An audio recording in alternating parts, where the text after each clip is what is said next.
ಇನ್ನು ಜಯನಗರ ವಿಧಾನಸಭಾ ಕ್ಷೇತ್ರಕ್ಕೆ ಅನುದಾನ ಬಿಡುಗಡೆ ಆಗಿದೆ. ಅಂತೂ ಜಯನಗರ ಕ್ಷೇತ್ರಕ್ಕೆ ವಿಧಾನಸಭಾ ಕ್ಷೇತ್ರಕ್ಕೆ ಅನುದಾನ ಬಿಡುಗಡೆ ಆಗಿದೆ. ಎಷ್ಟು 10 ಕೋಟಿ ರೂಪಾಯಿ ಅನುದಾನವನ್ನ ಬಿಡುಗಡೆ ಮಾಡಿದ್ದಾರೆ ಡಿಸಿಎಂ ಡಿಕೆ ಶಿವಕುಮಾರ್.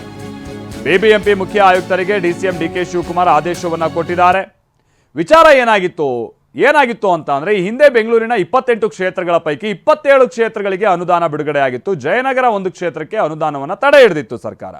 ಇದೇ ವಿಚಾರವನ್ನ ಆ ಭಾಗದ ಸಂಸದರು ಪ್ರಶ್ನೆ ಮಾಡಿದಂಥ ಸಂದರ್ಭದಲ್ಲಿ ಡಿಕೆ ಶಿವಕುಮಾರ್ ಅವರು ಸ್ವಲ್ಪ ತಗ್ಗಿ ಬಗ್ಗಿ ನಡಿಬೇಕು ಅನ್ನೋ ರೀತಿಯಾಗಿ ಅವರು ಮಾತನಾಡಿರ್ತಾರೆ.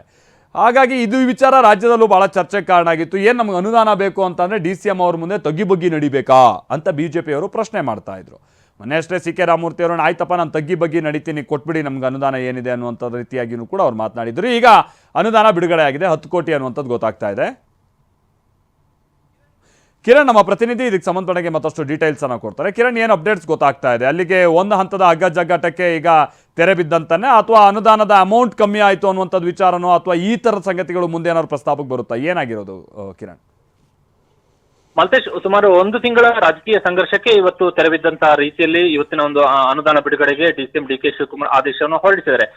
ಬಿಬಿಎಂಪಿ ಮುಖ್ಯ ಆಯುಕ್ತರಿಗೆ ಆದೇಶವನ್ನ ಇಲ್ಲಿ ಡಿಕೆ ಶಿವಕುಮಾರ್ ಕೊಟ್ಟಿದ್ದಾರೆ. ಅಂದ್ರೆ ಬೆಂಗಳೂರು ನಗರಾಭಿವೃದ್ಧಿ ಇಲಾಖೆ ಸಚಿವರ ವಿವೇಚನಾ ಅನುದಾನದಡಿ ಈ 10 ಕೋಟಿ ಅನುದಾನವನ್ನ ಬಿಡುಗಡೆ ಮಾಡಲಾಗುತ್ತೆ.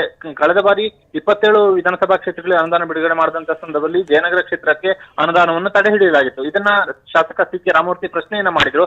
ನಂತರ ಸಂಸದ ತೇಜಸ್ವಿ ಸೂರ್ಯ ಅವರ ಜೊತೆ ಡಿಸಿಎಂ ಡಿಕೆ ಶಿವಕುಮಾರ್ ಆಡಿದಂತ ಮಾತುಗಳು ಕೂಡ ಒಂದಷ್ಟು ವಿವಾದಕ್ಕೂ ಕೂಡ ಕಾರಣ ಆಯಿತು. ಬಿಜೆಪಿಯಿಂದ ವಿರೋಧವೂ ಕೂಡ ವ್ಯಕ್ತವಾಗಿತ್ತು. ಈಗ ಕೊನೆಯ ಹಂತದಲ್ಲಿ ಶಾಸಕ ಸಿ ಕೆ ರಾಮಮೂರ್ತಿ ತಮ್ಮ ಕ್ಷೇತ್ರದ ಪ್ರಮುಖರ ಸಭೆಯನ್ನ ನಡೆಸಿ ರಾಜ್ಯಪಾಲರಿಗೆ ಮನವಿಯನ್ನು ಕೊಟ್ಟಿದ್ರು. ಡಿಕೆ ಶಿವಕುಮಾರ್ ಅವರ ಮೇಲೆ ಮತ್ತೆ ಒತ್ತಡವನ್ನ ಇರುವಂತಹ ಪ್ರಯತ್ನವನ್ನು ಕೂಡ ಮಾಡಿದ್ರು.